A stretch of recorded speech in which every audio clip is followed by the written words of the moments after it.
So, fam, I'm going to keep beating this into y'all's heads as many times as I can about how your kids are dumb education wise.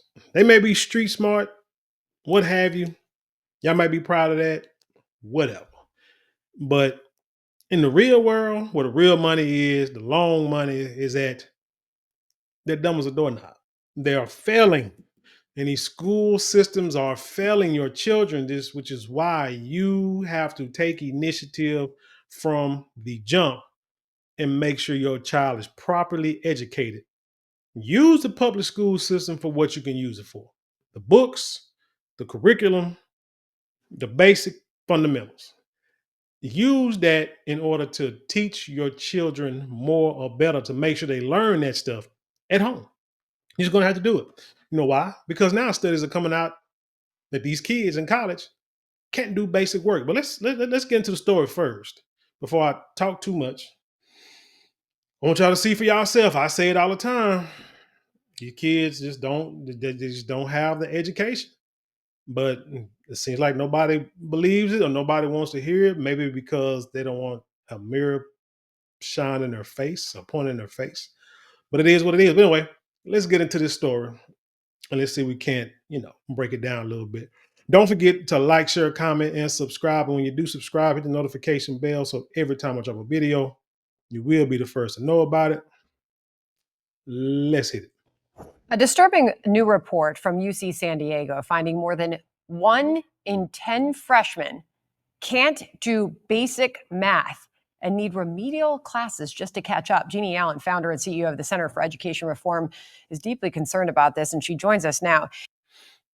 1 in 10 students. That means they're talking about the kids coming out of high school. I've told you once, told you 1,000 times that 17 to 20% of all kids in school do math or read or science at grade level. And that's including graduating seniors. And it's the same kids that y'all gonna say, oh, my baby's going to college. I'm so proud of him. And the boy's dumb as a doorknob. Got as much sense as a box of rocks, as they would say back in the day. But you proud that your son is going to college. Why? They can't read. They can't do math. They can't do 2 + 2 is blue, as Chris Rock would say. But you proud of that. There's no way in the world. And you had a hand in it because you did nothing to make sure he learned more or to get his proper education. I myself, I'm gonna say this. I took a remedial college algebra class. Now you might say, see, you didn't you talk about you was great in math, good in math, and you took a remedial math class. No, the reason why I took a remedial math class because I was, how old was I? 32, maybe 33 years old. Well, I had been out of school for at least 10, 12 years, out of college, but at least 10, 12 years before went back. And so as a requirement to take the college algebra class or the statistic class that I needed, I had to take a remedial math class. In It was required. It was required. I couldn't just jump into a regular math class. Your kids coming straight out of high school and doing it. Straight out of high school and have to take remedial classes. There's a difference. Jeannie, I was shocked to see that they expected about 1% of the incoming class to need this remedial math. They wound up having to put about 8.5% of their incoming students into remedial math, and that includes elementary and middle school math subjects. Now, again, let me go back to the remedial math thing. There are kids, I do recall kids needing to go to remedial math straight out of high school. But that's also because a lot of times in high school, they're only required to take so much math, maybe algebra, I think geometry, and maybe algebra 2, and that's it. Well, you got a lot of kids who take these classes like in junior high or be finished with them by the time out of their freshman, sophomore year, so they don't have to take any more math in high school. But when you get ready to go to certain colleges, you have to take a certain amount of math in a certain amount of time. And they might be book smart and can pass or may have got the answers from somebody and can end up passing the class. But then they get ready to go to college. Like I said, some of the colleges are like, well, since you haven't taken a math class in 2, 3, 4 years, you got to take a remedial class. Or they look at their test scores and their grades and they're so low, then yeah, you can take a remedial class before you take college algebra. But these women are talking about elementary and junior high problems. There's a difference. They're in college. What is happening that the system is failing them to the point they don't know remedial math and they're now in college? Hold on. I got to pause it again. Look at this. In 2020, 0.5%, not even 1%, half of a percent of the classes had insufficient math preparation. Barely 5 years later, 5 years later, 8.5%. And I think this started around COVID, right? Where a lot of kids was at school. Around about this time, they're giving out grades, handing out grades because a lot of kids at home supposed to be studying, doing work, and not doing a doggone thing on them computers. None of the laptops just getting on Roblox and adult sites, stuff like that. So they had to figure out a way to make sure these kids graduate. So they passed a lot of them, gave them easy work, curved a few grades, and that's why you have this here. That's where this comes from. I think that it may change. I would say it should get better. Maybe in another, what's that? 4, 4, shoot, 8, 6, 6, 6, maybe another 8 to 10 years, because those kids that graduate by that time would, well, hell, it's been a little less than that, maybe another 5.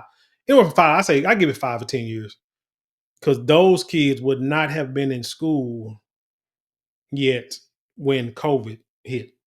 You see what I'm saying? They was just starting, and then once they weren't in school, or maybe barely in kindergarten or what have you. But those that weren't in school when COVID, those 3, 4 years when COVID was just people just jacked up people, and they still feeling the ramifications of it. Give it about another 5, 6 years, and the number may start going back down. I would think. But COVID did, I think, made it worse. It was already bad, but COVID made it even worse. Yeah, it really, Sandra, should be shocking to most of us, but sadly, it feels like Groundhog Day again. I mean, these freshmen, you have to understand, in 2015 and 16, were in fourth grade. And in California, where most of these students are coming from at UCSD, they were less than 30% proficient in math and reading on average. And for minority kids, of whom they serve a lot, it was less than 20%. And so where have we been? Why are we continuing to accredit these schools, allow them to get public and private money, and yet they're like, oops, these incoming freshmen, they need a remedial education. I suspect that those tests are probably a little inflated too. It's more like 30 to 40% on average of our college freshmen need remedial education across the board. Yeah, I was going to say they have reason to want to probably try to doctor those numbers up just a little bit. So you might even assume there are more needing remedial math than even are getting it. Because they use the Chat GTP and AI to help them do their work. They got computers, they got cell phones that do the work for them. Back when I was in school, you had to know how to do most of your problems by hand up until maybe you started doing algebra 2 and calculus, algebra 2, pre-cal, and calculus. Then you was using a scientific calculator. But before then, scientific calculators were an option, and actually could only be used on certain problems. You had to do math, pen and paper. Back in the days, know these formulas and these equations. You had to do it. Now everything is on a computer, so kids don't have to know anything. So I take that back. Them numbers might get worse. These are the numbers that sort of paint the trend that we're seeing, and it is disturbing for some of us who are laying eyes on this study for the first time. So almost 1 in 5, that's 18% of first-year students at UCSD this year could not pass Algebra 1. Damn. That's 8th grade math. The last I checked, that's 12, 13-year-old kids. And that's compared to just 6% of students who failed to meet the same benchmark back in 2020. That's crazy because back in my day, algebra one wasn't 8th grade math, it was pre-algebra. But I guess kids were back in my day was so smart and could catch on to math pretty good, actually being taught math by these teachers that their math skills probably improved to where I guess now algebra one, I guess, is the 8th grade math. Because back in my day, you had 7th grade math, 8th grade math, you had pre-algebra, and then you had algebra, and then geometry, then algebra two, and then pre-calculus, and then calculus. Those are like the 8 math classes you can take in 6 years, I guess. Junior high. Well, no, in 4 or 5 years. Junior high and well, I do say 6 if you just take it in the 7th grade too. But like in 8th grade, I know people that was taking pre algebra in 8th grade. That was a hell pre algebra was a 9th grade class. Knew it was a problem then. And this is showing us just how bad it has gotten. So as adults, we look at this and we have to ask ourselves, how are we fixing this, Jeannie? Well, let's also start with the fact that I want to make sure everyone knows out there, this is pre-pandemic. A lot of the report that we just saw talks about concerns of the pandemic, which, yes, we haven't caught up. But it's been worse for 20-year trend. Again, it's a generational issue. What's happening is our students are going to schools. The schools are not prepared to meet their needs. And instead of finding schools that fit the kid, because we know from 3 decades of research, of looking at everything from Catholic schools to charter schools to micro schools, we know that students in the right school can help any child. But you have to have autonomy, you have to have parent engagement, you have to have parent choice, and you have to have students be able to have schools personalized to their needs. And sending them to cookie cutter schools, large districts where they're not held accountable, whether they fail or they succeed, is why you end up with students graduating probably with okay GPAs, but really they know very little. This is the thing. Young people are sponges. It doesn't matter what your background is. Exactly. I don't want to interrupt her like that, but God, I've said that many a time.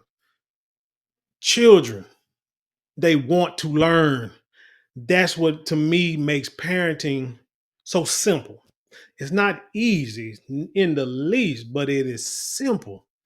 You have created a human being that knows nothing but wants to know everything. And it's up to you to make sure they get the right education, the right knowledge.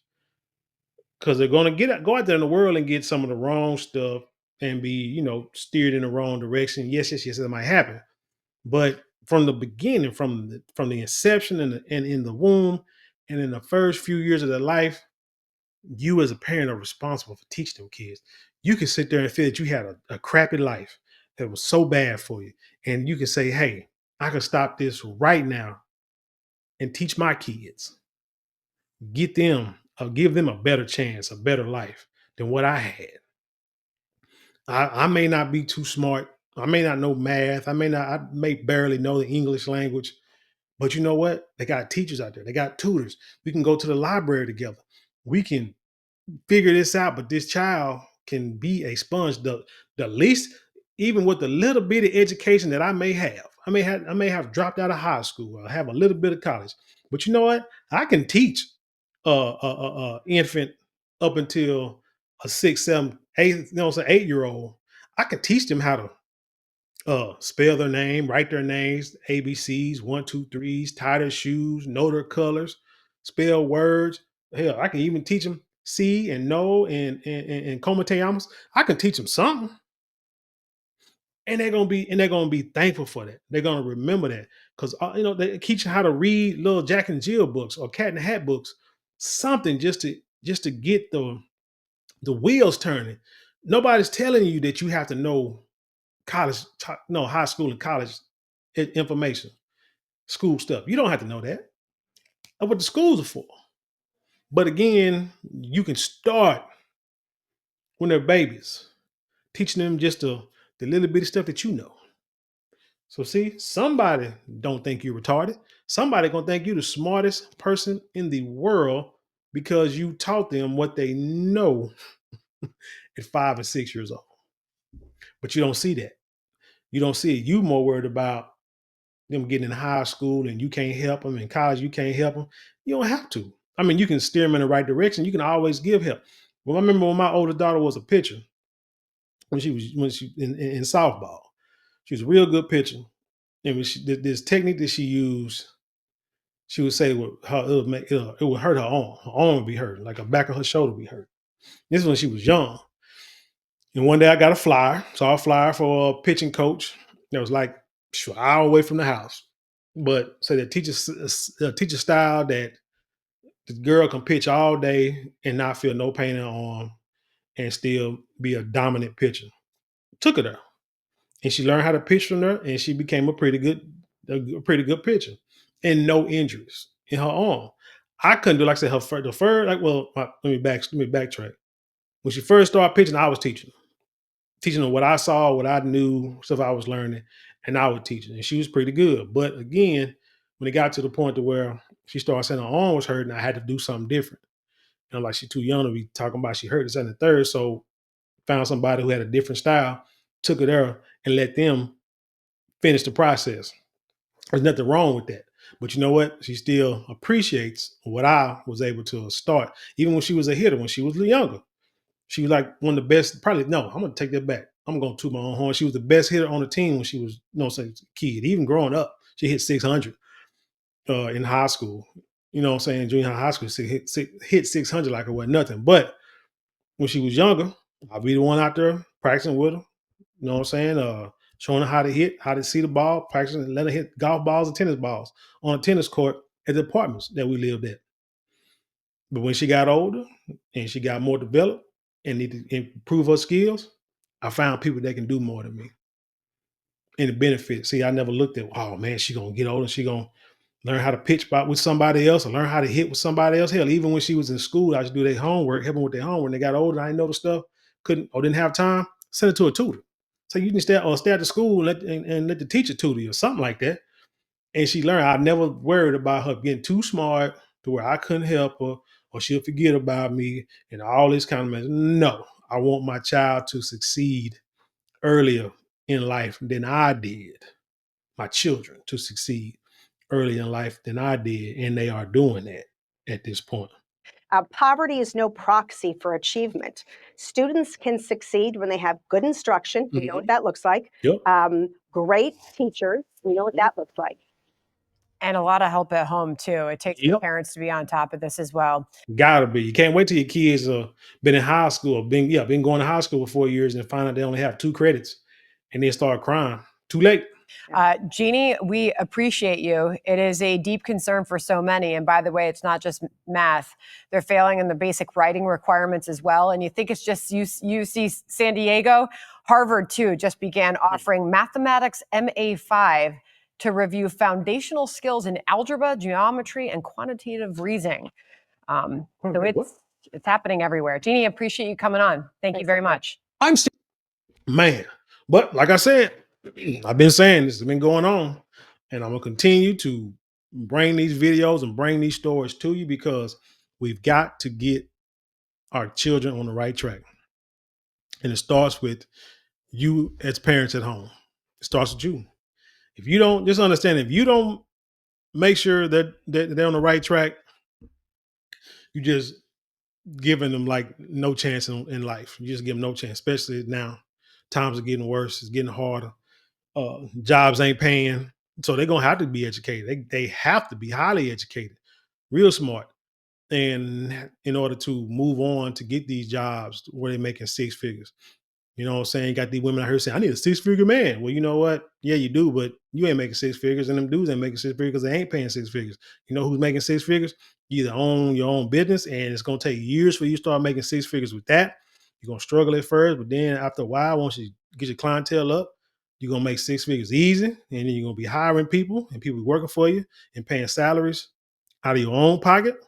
Or you go to school, get you a degree in something like nursing, a science degree or something where you be a nurse, doctor, lawyer, you know, the typical things, or go to the military and after a few years, You make $100,000, make 6 figures. But those are pretty much the only avenues you got. That's it. But if you don't get educated, you don't go out there and own a business or a profitable business. You don't get some kind of trade where you can get, AC and HVAC, stuff like that. You're gonna be in poverty and continue to be in poverty, and always complaining about how the government is doing you wrong and winning your SNAP benefit card. Anyway, tell me what you think about this story. Leave your comments below. Share it with the world. Let's have intelligent conversation. You know how we do around here. Don't forget to like, share, comment, and subscribe. Those 4 things cost you maybe a couple of minutes out your day, but it means the world to us here at this channel. And with that being said, I leave you in peace and love, and I'll see you on the other side.